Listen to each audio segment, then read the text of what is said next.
All right, welcome back to Live at 9. We're talking about something very interesting this morning. And Anthony Ballard, thanks so much for joining me. Yeah, you are heading up the black bear program for the Mississippi Department of Wildlife and Fisheries and Parks. So tell me about what that program is all about and how it's evolved over the last few years. Well, a lot of people don't realize that we've been doing bear work in Mississippi for over 20 years now. Wow. The program was founded under Wildlife and Fisheries in 2002, and so it's about keeping up with the population, research that we're doing, and monitoring the population as it grows in Mississippi. Okay, and what is y'all's main concern when it comes to black bears? Is it educating people? Is it talking about, conserving that wildlife, but also keeping folks safe from black bears? What does that look like? So some of all that, you can basically break it down into two categories. Okay. The first being education. We want to have as much good, solid data that, information that goes out to people in the form of educating the public. Mm-hmm. And then we want to be our research and our gathering our data, obviously to be scientifically based, and so we can answer management questions as they come along. And so we do a lot of research, we do a lot of data collection, and then we pass as much of that on to the public as we can to educate them about bears in their state. So. Absolutely. And how do you and your team, how do y'all do the research and tracking these bears safely? So you can kind of break that down into two categories also. During the warmer months, in the summer and fall, we do a lot of trapping.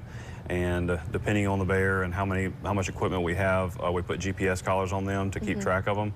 And then those adult females, we recapture them. We actually find and sedate them in the dens to do what we call den checks. And that's in the early spring, usually the first couple weeks in March. And that's when we sedate that sow and we actually collect that data on the cubs.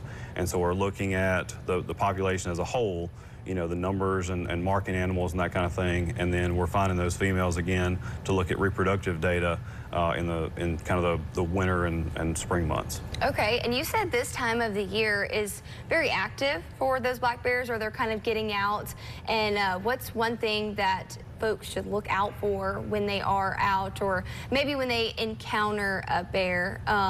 What's something that you would advise them to do? Yeah, so people usually see bears in one of two, I guess, big time periods. The first is in like that May and June area, early summer, because males, those young males especially, are going to be dispersing away from the sow that's raised them for the first year and a half of their life for the first time. So they're kind of like a teenage kid. They're out on their own for the first time. Maybe not making the best decisions, following their nose to food. And that's when people see bears in areas they don't normally, because it's, they're just kind of wandering around trying to establish their own home range and that kind of thing. Right. The second is this time of year, because bears go into what's called hyperphagia.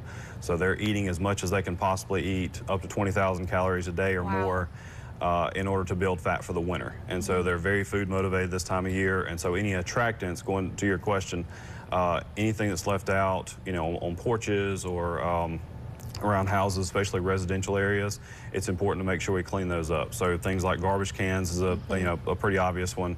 Barbecue grills and smokers, those, we don't really think about that, but that smells like the last thing you cooked on it. Right. Bears have a sense of smell about 7 times better than a bloodhound. And so, anything a dog will get into, a bear will get into even better. Bird feeders, we have the hummingbirds that are kind of in this area this time of year. They'll target those. And, pet foods is another big one. They get left on back porches and containers or even in dishes. And so it's important to make sure those things are cleaned up. The moral of the story is if you remove the attractant, you're going to remove that conflict potentially. Yeah. Absolutely. And what about just a random, you've already thrown a lot of cool facts out that I did not know of. I'm sure a lot of our viewers don't either. But how many bears, if you had to put a number, are currently in the state of Mississippi? Well, the situation that we're in right now is our estimate that we have is very old. It's about 15 years old. The new estimate is coming out in hopefully the next couple of months to the end of the year. Okay. All of the data that we've collected over the past couple of years is being analyzed in conjunction with Mississippi State University. And a lot of those genetics and a lot of all of that data, the capture data, basically all the information that I was telling you about in the program that's collected is kind of in that analysis phase. And so we hope to have a good updated number here in the next little while.